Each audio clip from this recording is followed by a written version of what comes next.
దేవుని నమ్ముకున్నాం కాబట్టి, దేవుని ఆశ్రయిస్తా ఉన్నాం కాబట్టి, దేవుని యొక్క నామాన్ని స్మరిస్తా ఉన్నాము కాబట్టి, దేవుడు తన కృపను మన ఎడల వెల్లడిపరిచి నేటి వరకు అనగా 2026 సంవత్సరం ఈ 6వ నెల అనగా ఈ సంవత్సరంలో అర్ధ సంవత్సరంలోనికి మనం వచ్చాం.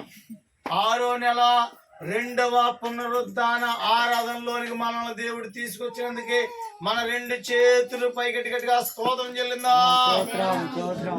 హల్లెలూయా.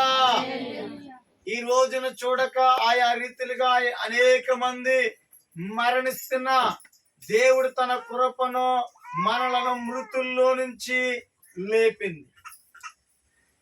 సజీవులే కదా నిన్ను స్తుతిస్తారు, మట్టి నిన్ను స్తుతిస్తాదా? స్తుతించదు.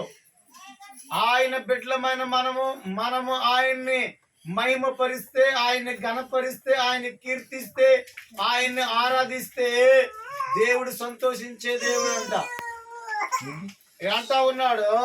ఎట్టి స్థితి కలిగిన వారు ప్రభు అయిన యేసు క్రీస్తుని కలిగిన వారు, ఆయన్ని నమ్ముకున్నవారు, ఆయన్ని సేవించేవారు, ఆయన్ని ఘనపరిచేవారు, ఆయన్ని మహిమపరిచేవారు, ఆయన్ని తెలుసుకున్న వారు ఎవరైతే ఉంటారో వాళ్ళంట తమకు దేవుడిగా కలిగిన జనులు ధన్యులు.